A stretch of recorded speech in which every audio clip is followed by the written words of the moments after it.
Ćao svima dragi naši, nadam se da ste vi dobro. Za današnji recept evo počet ćemo prvo sa ovim postupkom. Znači kvasac i pola kašike šećera stavim u ovu srednju šolju što se pije bijela kafa. I tu ću naliti malo vode i to ćemo onda ostaviti da ostoji jedno 5 minuta ili 10 minuta. U to vrijeme možemo se brinuti o filu, s čim mislimo filovati. I sad isto i ko ubacuje praziluk, na primjer, to je onda ovako trećina od jedne štange praziluka. To sitniska. Ne mora se ko ne voli, to samo eto ko voli. Znači praziluk što sitnije isjeckati.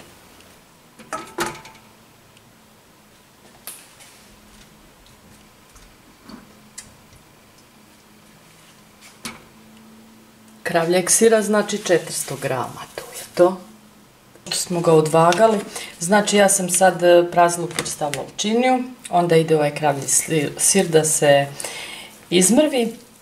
To je taj eto što se uzima za pite, kao i uvijek, samo što kod nas uvijek imaju neke druge forme, imaju u ovim konzervama da se kupi.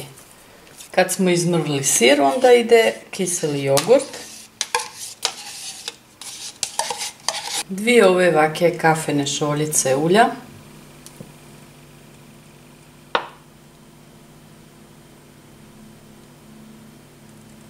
Ko kad sipate kafu, znači ne da se prepuni. Pa jaja, ja sam i već izmutila. Sad ko si posle nije siguran zbog je li dovoljno slano, sad ovaj sir je baš dovoljno slan, a ko si nije siguran, onda sve sastojke namirnice prvo izmiješa pa proba je li dovoljno slano i onda dodajte jaja na kraju.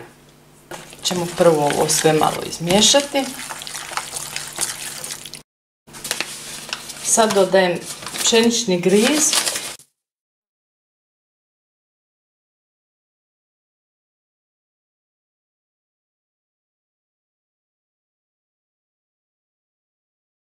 Tu trebaju još gotove kore, ovo su sad od Heljinog brašna listovi što sam ja uzela.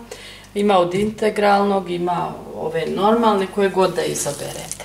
A ovaj fil kad završimo, sve kad umiješamo, onda ja ostavim tako 10 minuta da ostoji. I sad eto tako nanesem na par mjesta tog fila, tako da ostanemo kao u trokutu, mada vi to možete praviti kako vi hoćete.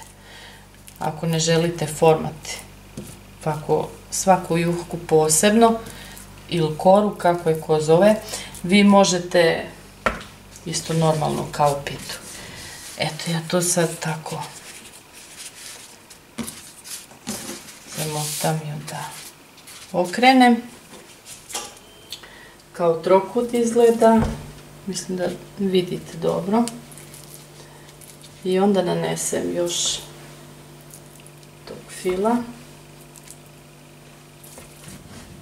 Isto sad i koliko ćete vi fila, to je sve na vama koliko ko voli. Ja eto ne stavljam baš ni malo, jer ima griza i sira i ono eto sve je to blago, slano i začinjeno. Ko voli može još i da pomasti sa uljem. Ja ne volim, stavila sam 2 ove kašike ulja već u fil. Eto samo onda to tako preklopim i urola.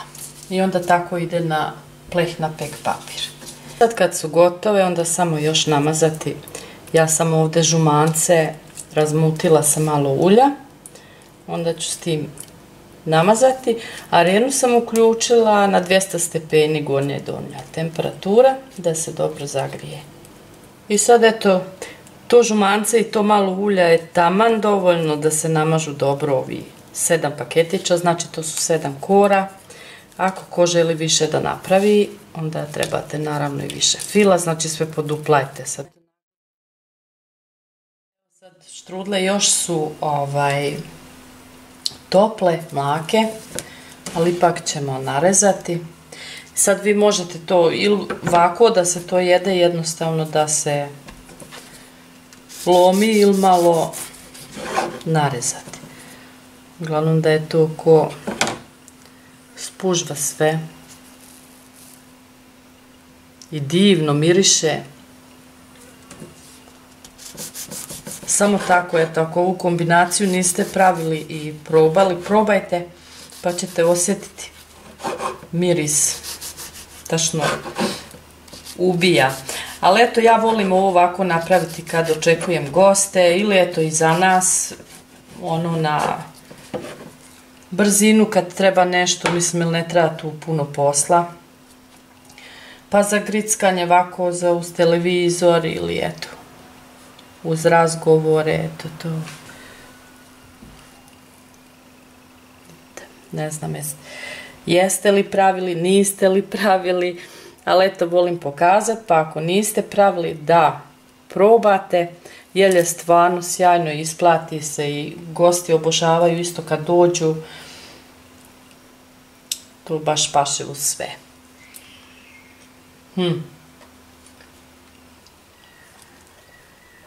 Stvarno probajte, ja vam ne mogu opisati.